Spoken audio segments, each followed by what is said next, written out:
Magandang umaga, Grade 5. Muli ako ang inyong guro sa APP5, Teacher Virgie. Ating tatalakayin ngayong araw na ito ang performance task number 4. Ito po ay base sa tinalakay natin ngayong ika-8 linggo. Ito po ay ang paggawa ng block coding o sariling gustong sprite at backgrounds. May isasend po ko sa inyong link at pag ito po ay pinindot ninyo, ito po ang lalabas. Kung makikita niyo sa screen, meron tayong sample video, sample learning lesson. Pwede niyo itong balikan, pwede niyo i-click, o kung hindi naman, i-close niyo na lang. Ang sprite ay ang character na gagawin niyo through block coding. Ito yung sample sprite kapag clinic nyo yung Scratch link na isasend po sa GC. Pero kayo po ay gagawa ng sarili nyong sprite at sarili nyong backdrop. Narito sa baba kung paano ang pagpili ng paggawa ng backdrop o pagpili at paggawa ng sprite. Unahin natin ang kaliwang side. Pindutin lamang natin yan at pag-click po natin lalabas ang iba't ibang characters, iba't ibang items, may animals, may tao. Okay, base sa kategorya sa taas, pwede niyong pindutin yan, pwede kayong mamili ng gusto niyo. Okay? So ngayon, lalabas dito ang inyong pagiging malikhain. Halimbawa ay pipili tayo ng isa pang sprite na gusto natin. Pagpalagay natin si Danny. Si Danny. Ito si Danny, siya ang pinili natin. Kailangan pong burahin yung sprite, okay, na nauna, itong pusa. Okay? So, sa pagbura, makikita nyo sa baba, tingin sa baba, narito, merong trash bin. So, ibig sabihin delete. So, pag-clinic nyo yan, okay, lalabas ang yes. Pinitin lamang. At matitira yung napili ng sprite. Paano naman po yung backdrop or background? Dito naman po tayo sa kanang bahagi. Sa kanang bahagi, marami tayong pwedeng pagpilian dyan base sa kategorya sa taas. Halimbawa, ang pipiliin natin ay dito, sa disyerto. Okay? So, si Danny ay nasa disyerto.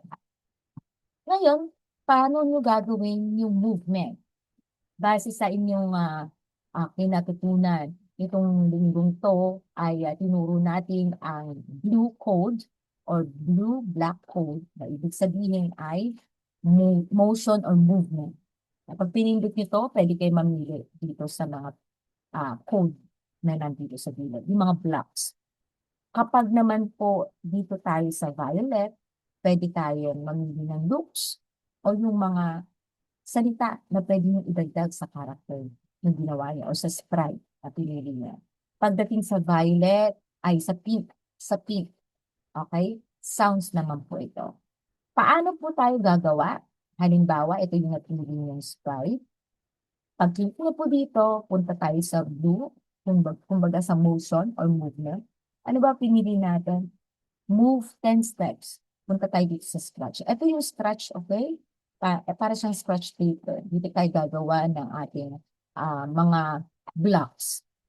Pag pinindot ko siya ay gagalaw. Susunod naman ay sa loops. Halimbawa, pinindot natin ito say hello. Since ito ay blocks mga bata, ikukonek natin siya. Walang space dapat nakadikit. Sakto-sakto. Palitan natin yung hello. Pwede nyo ma-edit to. Pwede natin sabihin, kamusta? So para makita natin yung movement at pagbabago sa ating backdrop at sprite, pwede natin itong highlight. Yan. Kamusta? So kung sounds naman, ay pwede tayo mamili nito. Pwede yung halimbawa ito. Ikukunik ulit natin. Okay? So pag connect, pop. Ayun, narinig nyo? Nagkaroon ng sound. So ganun lamang pong gagawin. Pagkatapos, ay bibidyohan nyo yung sarili nyo. Okay, na ginagawa nito. Yung may movement yung mismo, okay, ginagawa yung sprite at background. 10 seconds lang po. Hindi pa rin matagal kasi isasend nyo sa akin sa GC, ay sa aking messenger, sa chat box ko. Okay, ibibigyan nyo sa akin to. Okay? So, 10 seconds lang. And then pagkatapos ay picturean yung ginawa nyo. Okay? And then ilalagay nyo siya sa um, MS Word. At pagkatapos ipiprint po natin. At pagka ito po ay print natin, lalabas yung pinaka backdrop at sprite ng ginawa. Okay, huwag kakalimutan lagi ng pangalan, grade and section, teacher, at score. Ganun po ilalagay. At syempre, no, performance task number 4. Nakuha ba mga bata? Okay. So, huwag kakalimutan pong kumpletuhin ang inyong performance task. Meron na po tayong 4 na performance task or PETA sa EPP 5. Una po yung PETA natin na PETA number 1, ang family picture. PETA number 2 po ay ang poster and slogan making. PETA number 3 ay ang Pindang Pinoy. At ang PETA number 4 ay ang scratch or black coding. Bibigyan ko po kayo ng pagkakataong tapusin o habulin yung mga PETA na hindi pa kayo nakukumpleto. Ang pasahan po ay sa darating na Lunes hanggang Miyerkules lamang po.